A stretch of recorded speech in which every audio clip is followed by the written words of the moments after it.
with us today Professor David Murphy, the University of Stirling, co-organizer of the Winthrop-King Institute International Conference, The Performance of Pan-Africanism, from Colonial Exhibitions to Black and African Cultural Festivals. So thank you for taking the time to answer a few questions, Professor Murphy. Could you begin by saying a few words about the first World Festival of Black and African Culture, which was held in Dakar in '66?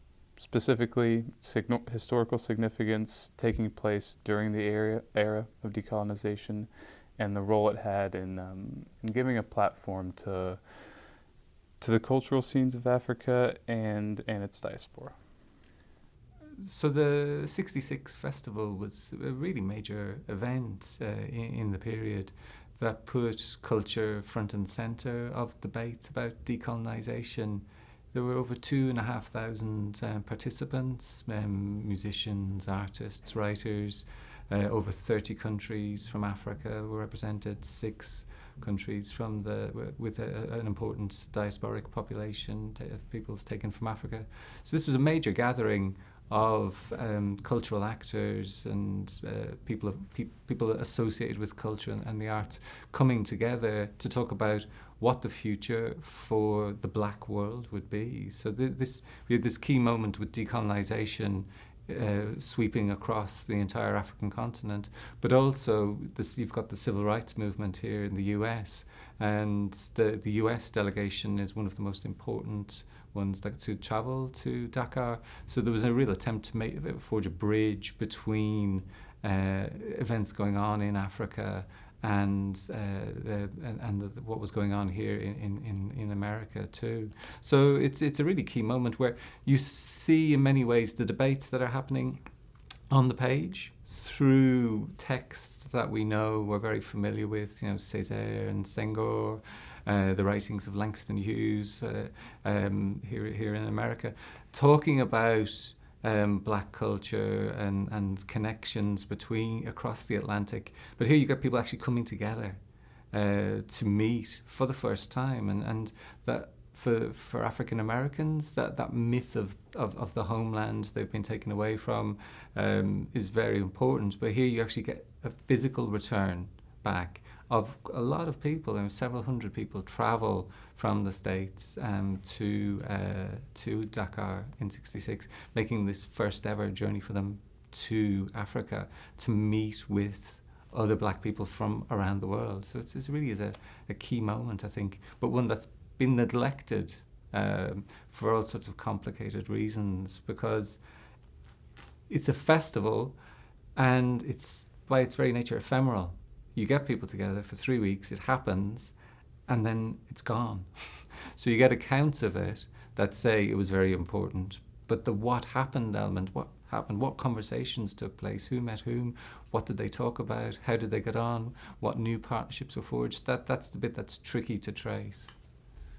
So 50 years on, what can we learn by looking back at events such as these, whether it be through critical discussion, the conference that we're having, or exhibitions such as the installation earlier this year at the Musée Quai du Branly? Well, I think there's, I suppose, 2 aspects to that. In historical terms, to just uncover the archive of what happened. When you go to, I became interested in this project about 10 years ago, and it was because I was writing a piece on Lamine Senghor, and in reading biographies, I kept coming across mentions of the festival in '66, and it was the apotheosis of negritude, but I couldn't find any analysis of what actually happened. So I started to look, where do you find the archive of '66? So I started looking in books to see what was mentioned, and you could find some articles here and there. I went to the archives in Senegal and in the National Archives, but the archive of the festival organising committee stops where the festival begins. So you get all the preparatory work, all of the ideas that went into it, but you don't get the festival itself. So you start looking for other ways to find out through magazines, through documentary films. We found 5 documentary films that were made at the time about the festival, through LP recordings that were released with material from the festival. So what we've done is to start a process of looking for what happened. Talking to survivors from the festival, participants who are still alive, who are happy to do something like this and go on camera and talk about their experiences, just to record all of the diversity of what happened. So that's one side of it. The other side of it then is to think about what it means now, because the whole idea of a gathering of the entire black world coming together to talk about this, what was termed at the time an African Renaissance, that this was Africa's rebirth on the world stage after the period of slavery and colonization. And it was this utopian moment. And it can seem like an historical curiosity that you're looking at this because, oh, wow, look at the ideas that were common at that time and that were openly talked about. And where's it all gone? That's just dissipated. But I think what you find when you look at it is that those utopian energies that are there can be used in all sorts of interesting ways by people looking back at it now, and they turn back to that moment for inspiration for things that they want to do in terms of different cultural projects.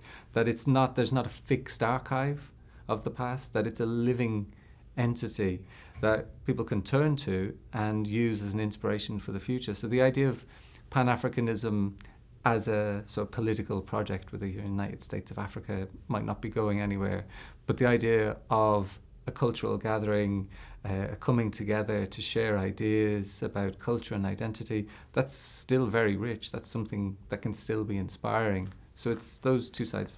Work at what happened, discover as much as we can about what happened, and then to look at the ways in which those energies can be used again today.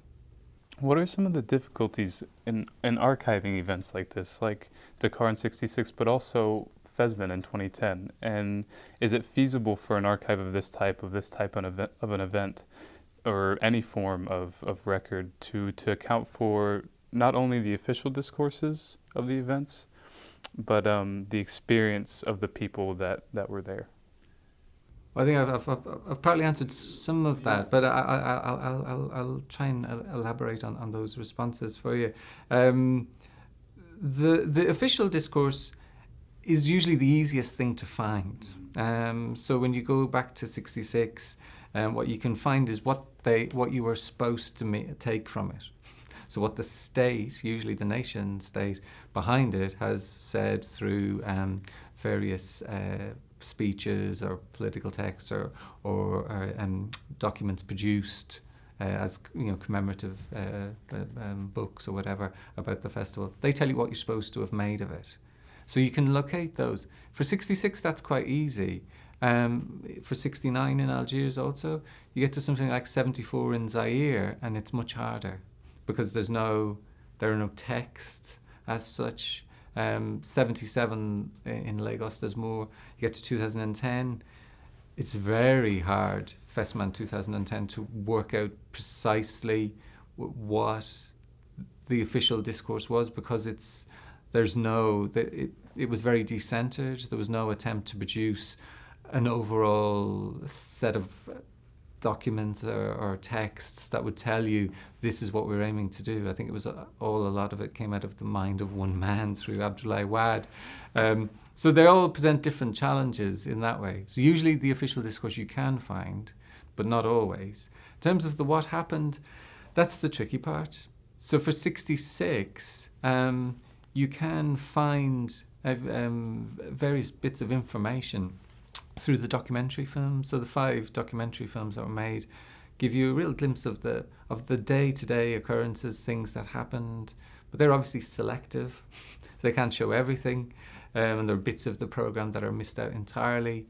You look in newspapers, you can see that there are a lot of vox pop parts in the newspapers that talk to people, whether Senegalese people in the audience, international visitors, participants from around the world.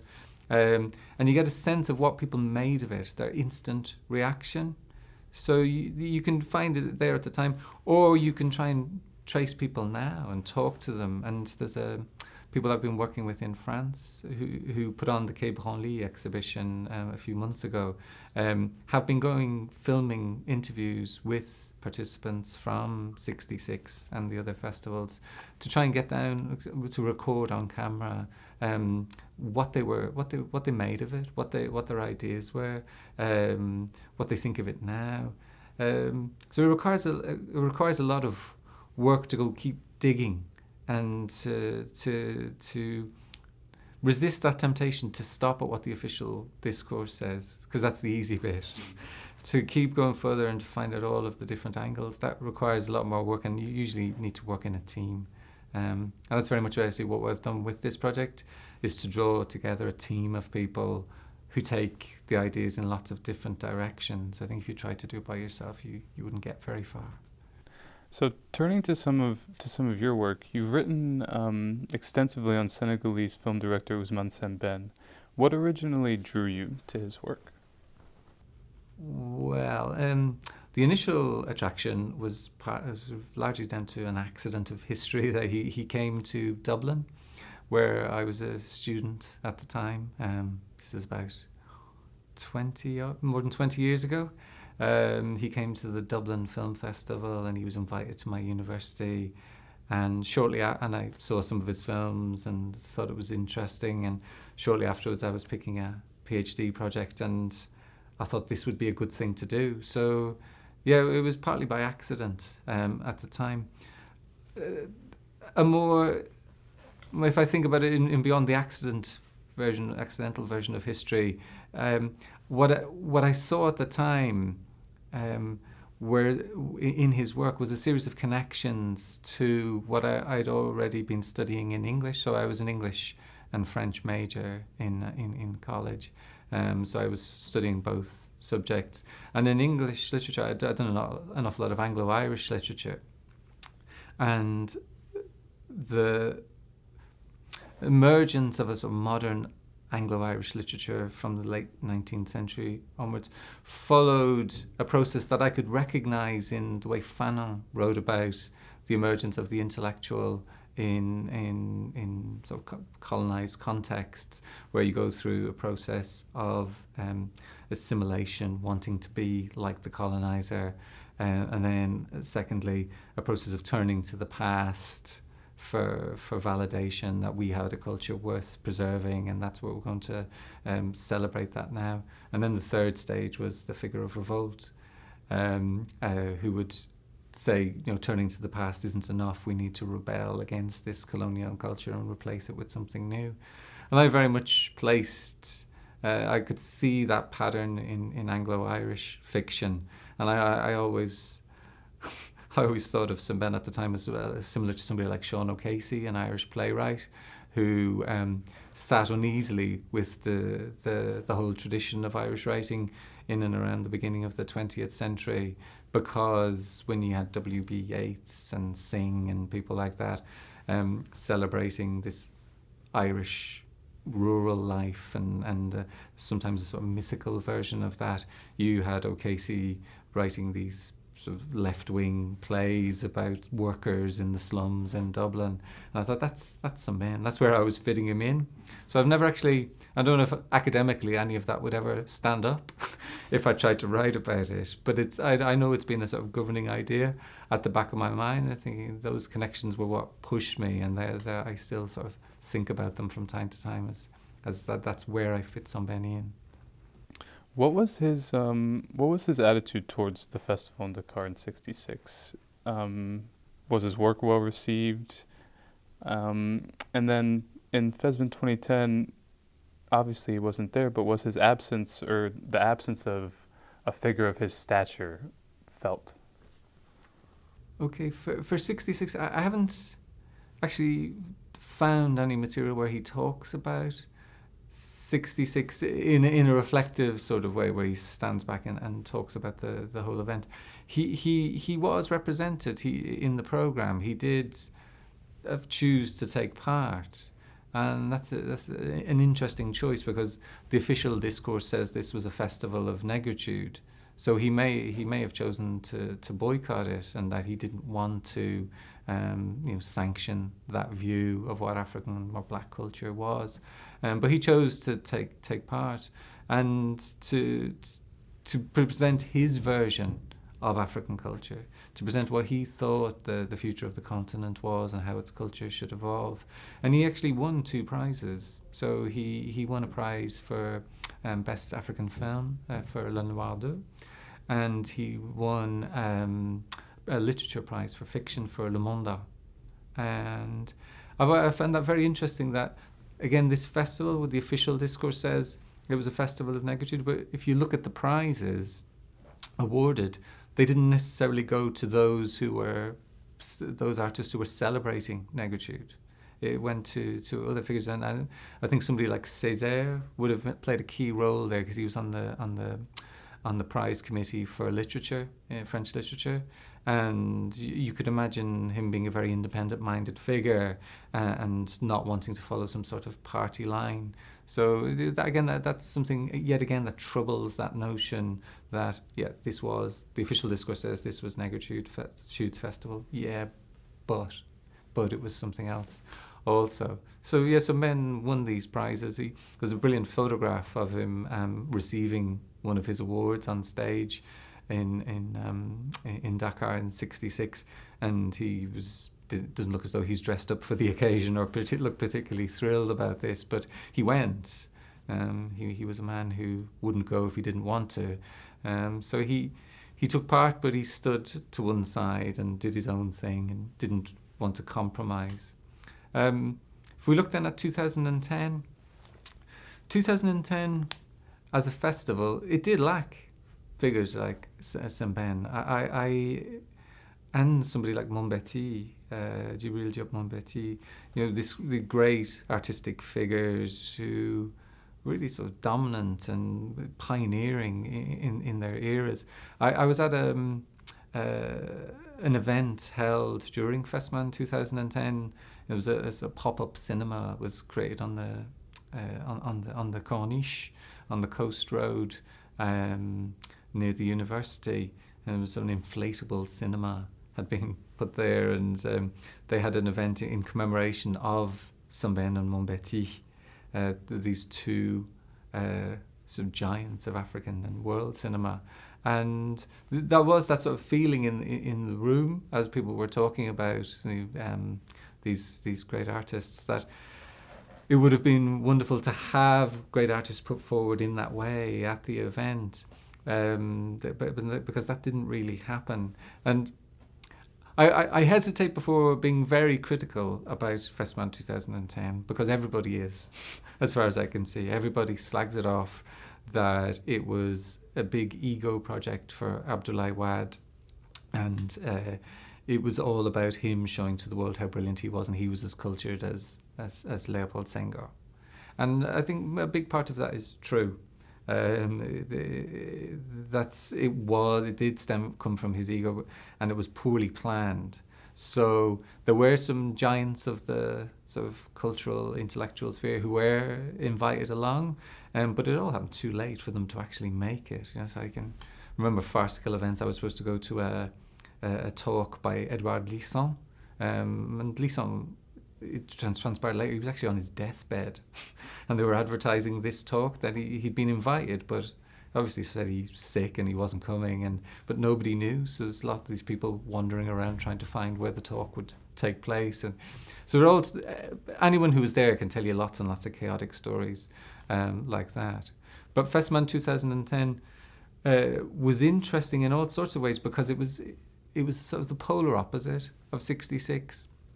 So if we look closely at the title of '66, it was Festival Mondial des Arts Nègres. So it was the arts. It gets translated into English because of Festac 77 as Black and African culture, but it was the World Festival of Negro Arts, and it was the high arts mainly in Senghor's view. So what he wanted to put forward were painting, sculpture, music, but not classical, not pop music. It was the classics of Africa in that sense. So traditional music, traditional arts, and then the modern painting and sculpture that emerged. Theatre, So things that we would associate with the high arts in Europe. Pop arts, no, not so much. They were there, but they've had a sort of minor role within the overall structure. Wad, who was an arch-populist, knew what would attract a crowd, so he had a free concert every single night for 3 weeks at the Independence Monument in Coloban, and there'd be like 5,000 to 10,000 people there every single night.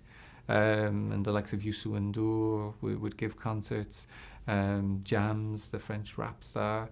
So there was a genuine buzz around these things where people took part. The local population was there and going along to things. Now, whether they bought into Wad's vision, whatever we want to pin down Wad's vision as about Pan-Africanism, that's another thing.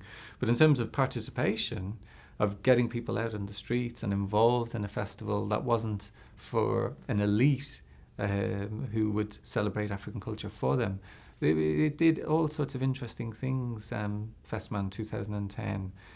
The opening ceremony, there were about 40,000 people in the stadium for the opening ceremony. Dakar 66 opened with a colloquium in the National Assembly with invited guests from around the world. They had very, very different visions, and they both have their problems. But to come back to the original question, yeah, in terms of great figures who were there to sort of get you to think about the meaning of what a festival of the arts of Africa and its diaspora would mean in 2010, that was lacking. And that was probably lacking because Wad didn't like any intellectual competition for himself. All right, thank you so much, Professor Murphy, and look forward to the conference as well. Thank you. Thanks.